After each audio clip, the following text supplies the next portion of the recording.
আসসালামু আলাইকুম, কেমন আছে সবাই? তো আজকে আমি তোমাদেরকে রান্না করে দেখাবো কাতলা মাছের রেসিপি। তো মাছটা দেখো কত সুন্দর। এর আগে দেখাচ্ছিলাম রুই মাছের রেসিপি, এবার দেখাবো কাতলা মাছের রেসিপি। তো চলো শুরু করি। তো এইখানে উচ্ছে ভাজি থেকে শুরু করছি।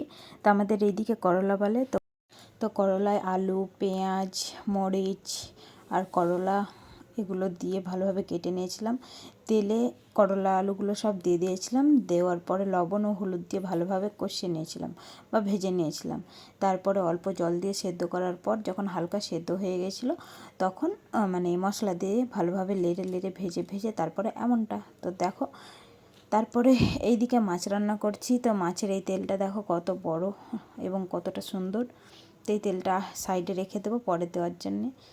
তো এইখানে মাথাটা দেখো কতটা বড়, মাথাটা দেখতে ভীষণ লাগছে, তাই না? আর আজকের রান্নাটা আমি করব না, আমার স্বামী রান্না করছে।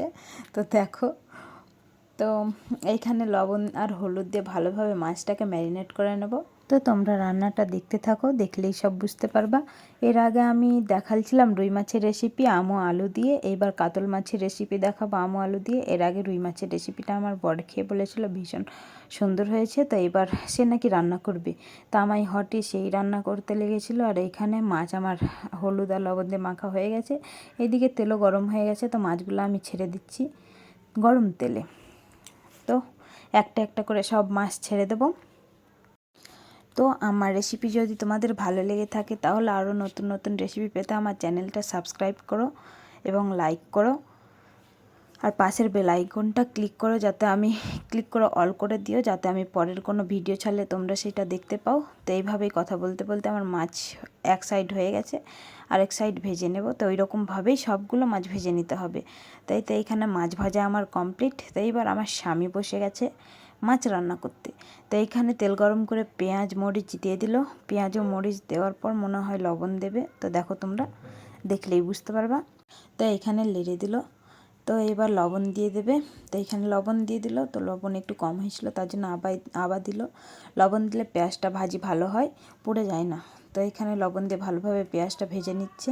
আর মরিচের বিছনগুলো ছিটকাচ্ছে, আমায় বলছে যে দেখো গায়ে পড়বে গায়ে পড়বে। অমনভাবেই ভেজে নিচ্ছে। আর হ্যাঁ, যেই তেলটা রেখেছিল ওটা দিতে ভুলে গেছে, তো পরে দিয়ে দিয়েছিলাম। তো এবার আদা রসুনের পেস্ট দিয়ে দিল। আমার বরের হাতের রান্না খুবই সুন্দর খেতে, খুবই মজা লাগে। তেল মশলাও কম থাকে আর খেতেও খুব সুন্দর লাগে। তো হলুদ দিল সব লাস্টে। তো এখানেও মশলা দেয়নি, আমায় বলছে এখন মশলা দেব না। তো জানি না কেন দেয়নি। তো এখানে জল দিয়ে ভালোভাবে হলুদ ও লবণ দিয়ে পেঁয়াজটাকে ভালোভাবে কষাচ্ছে। অনেকক্ষণ ধরে কষেছিল, মিনিমাম তো 15 মিনিট হবেই। হ্যাঁ, তো এখানে দেখো ওর রান্না। তো একবার বাসায় রান্না করে দেখো, আমার স্বামীর মতো করে খেতে খুব সুন্দর লাগবে। তো এখানে পেঁয়াজগুলো কষাচ্ছে হলুদ ও লবণ দিয়ে। এই তো এখানে কষানো হয়ে গেছে। তো দেখো রঙটা কত সুন্দর এসেছে। তারপরে আলু দিয়ে দিবে। তাই তো আলু দেওয়ার পর একটু লাড়বে, তারপরে মনে হয় মশলা দিবে। তো দেখো, বুঝতে পারবা।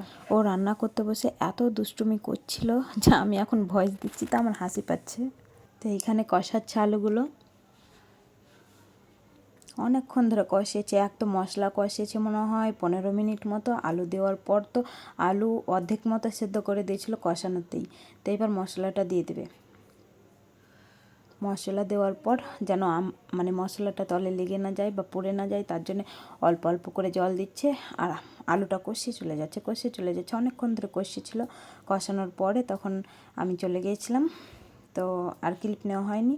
তো জল দিয়ে আলুটা সেদ্ধ করে নেওয়ার পর মাছ ও আমগুলো দিয়ে দিয়েছে, ধনিয়ার পাতা দিয়ে দিয়েছে ওপর দিয়ে। তাই তো মাছ আমার কমপ্লিট। তো রেসিপিটা ভালো লাগলে একবার সবাই বাসায় বানায়ও এবং খেয়ে বলবা আমার বরের রেসিপি কেমন লেগেছে তোমাদের।